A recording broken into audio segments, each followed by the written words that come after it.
How's it, everyone? Welcome to new people on this channel. Welcome back to returning people. Please like, share, and subscribe. I've been doing these short videos because I don't have time to edit and it's so much work. But today I'm quickly just going to show you what's in my library. I've got 3 books that I think are going to be interesting to my quant following.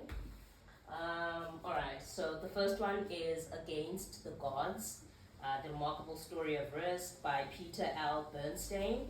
And yeah, it's a Business Week, New York Times Business and USA Today bestseller. So I'm interested in this because again, we're in the capital markets. So I'm quite keen because it's not very ready, it's more quant based, so it's not so much a quick read but more of a, how do I say it?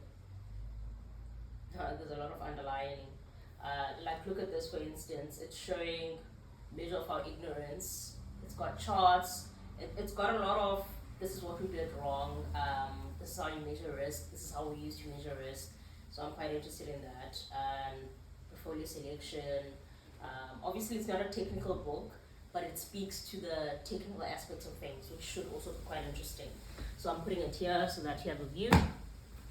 The second one is My Life as a Quant, Reflections on Physics and Finance by Emmanuel Derman. So I'm really interested in this as well. It's a memoir of some sort by this guy who's quite big, especially in the fixed income world. So I should really gain quite a bit from going through this. Okay, putting it there as well. Alright, so this is the third one which I'm reading. So the cool thing is that at work they've got a very big reading culture. So when I read these, like, it's going to be very interesting to bounce off, this is what I learned, this is what I thought, ooh, this I didn't know, this is quite new. I'm 10 pages in here and I've already got stuff that I didn't know.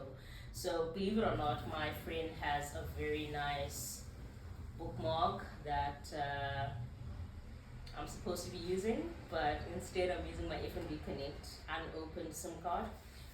So this book is A Colossal Failure of Common Sense, the inside story of the collapse of the Lehman Brothers by Lawrence McDonald with Patrick Robinson. So my CEO lent me all 3, and this one, he has his name inside them.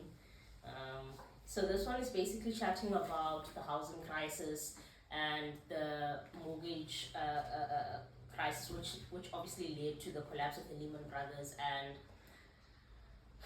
a large catalyst of the global financial crisis, 2007, 2008.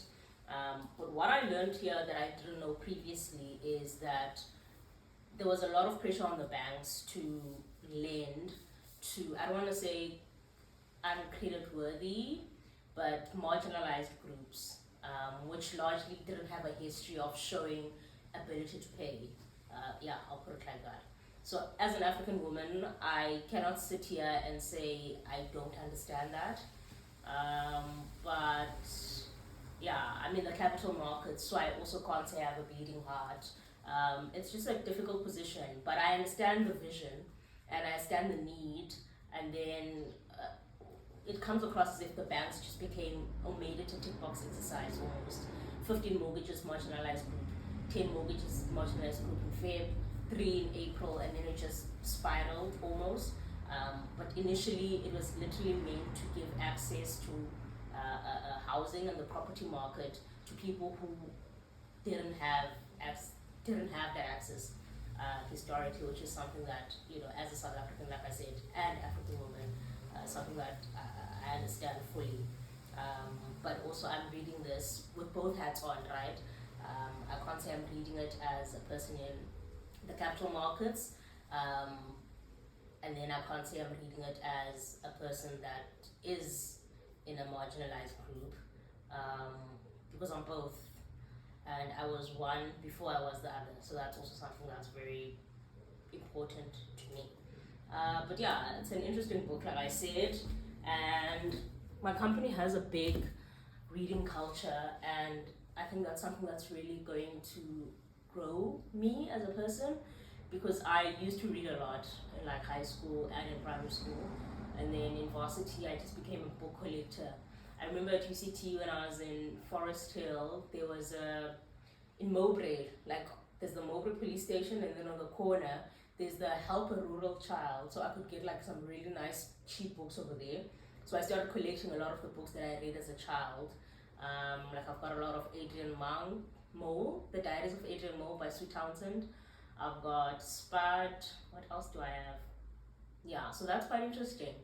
Hopefully I can pass them on, like maybe to my siblings, maybe to my nieces, my nephew. Maybe I can pass it on. If I ever have kids, maybe I can pass it on to them, like a personal library of some sort. So it's really something that I'm passionate about, because it's books that I think a lot of my sense of humor came from Sue Townsend and how she wrote Adrian. So yeah, like it's something that, I don't know, it's the kind of thing that I would want to give to a child and have them discuss it with me, and then I can just see how they turn out from reading the books. And I don't know, it's really quite interesting. Also, this is very nice because it's a physical book, so I don't read ebooks. I can't. So it's physical books, and then because I'm on my screen in CFA, because CFA doesn't give physical books anymore, it's really nice to have that difference, I guess, even if it's like 20 or 30 minutes a day that I can spare to read.